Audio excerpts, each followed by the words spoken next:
एक छोटे से गांव में रहने वाले एक आशिक का किस्सा था। उसका नाम अनुराग था और वह गांव का सबसे आशिकाना लड़का था। अनुराग का दिल किसी एक लड़की के लिए बहुत तेजी से धड़क रहा था, जिसका नाम श्रेया था। लेकिन अनुराग को पता था कि श्रेया उससे मोहब्बत नहीं करती थी। रात रात भर वह श्रेया के सपनों में खोया रहता था, पर श्रेया की आंखों में उसके लिए कोई भावना नहीं थी। एक दिन अनुराग ने अपने दोस्तों से सुना कि गांव के पुराने मंदिर में एक जिन रहता है। उसे एक आशीर्वाद मिला था कि वह जिन को देख सकता है, लेकिन उसे केवल रात के समय में मिलेगा।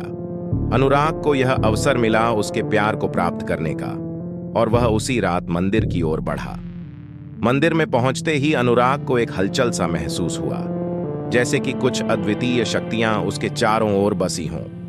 धीरे धीरे वह जिन की प्रतिष्ठा में बढ़ता गया और एक बड़ी पत्थर की मूर्ति के सामने खड़ा हो गया। अनुराग ने जिन से वही सवाल पूछा जो उसके दिल में था, क्या श्रेया मुझसे प्यार करेगी? जिन ने एक चुपके से हंसते हुए उत्तर दिया, हाँ, लेकिन तुम्हें एक शर्त माननी पड़ेगी। अनुराग ने जिन की शर्त की ओर सीधा सर करते हुए कहा, कुछ भी, बस मुझे उससे मिला दो। जिन ने कहा, तुम्हें मेरी पूजा करनी पड़ेगी और मेरे लिए एक विशेष प्रार्थना करनी पड़ेगी हर रात मंदिर में।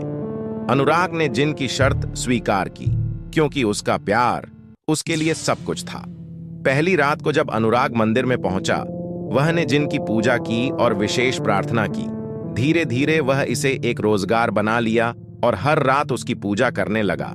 लेकिन एक रात जब अनुराग मंदिर में था, उसने सुना कि कोई चीखता हुआ आवाज सुनाई दे रहा है। उसने धीरे धीरे आवाज की ओर बढ़ते हुए देखा कि श्रेया वहां बंधी हुई थी, एक बड़े और भूतिया कमरे में। अनुराग ने देखा कि जिन ने उससे कहा, तुम्हारी प्रेम की भूल से तुम्हारी श्रेया अब मेरी हो गई है। अनुराग ने खुद को संभालते हुए कहा, नहीं, मैं तुम्हारी पूजा करता था, लेकिन तुमने मेरी भक्ति का फायदा उठाया। मुझे श्रेया चाहिए, नहीं तुम्हारी अशी पूजा की अनुमति। जिन ने क्रूरता से हंसते हुए कहा, तुमने अपनी लापरवाही से मेरी शर्त भूल जाई है, अब तुम्हारी श्रेया मेरी है।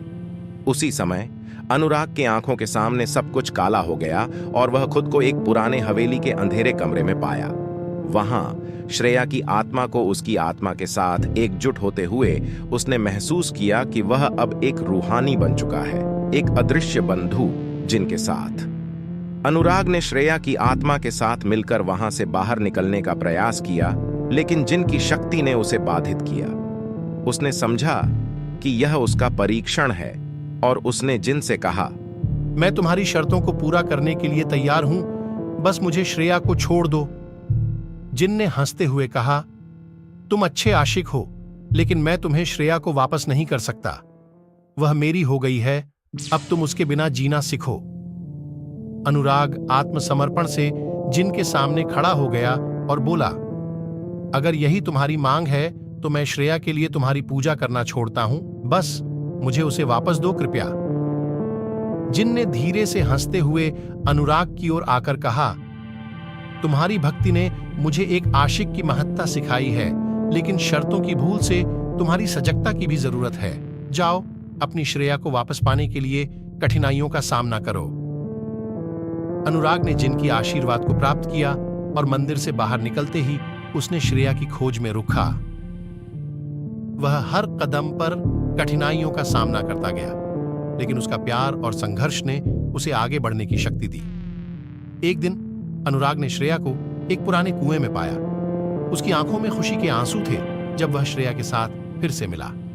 इस बात से साबित हुआ कि प्यार और साहस से भरा हुआ दिल किसी भी कठिनाई को पार कर सकता है।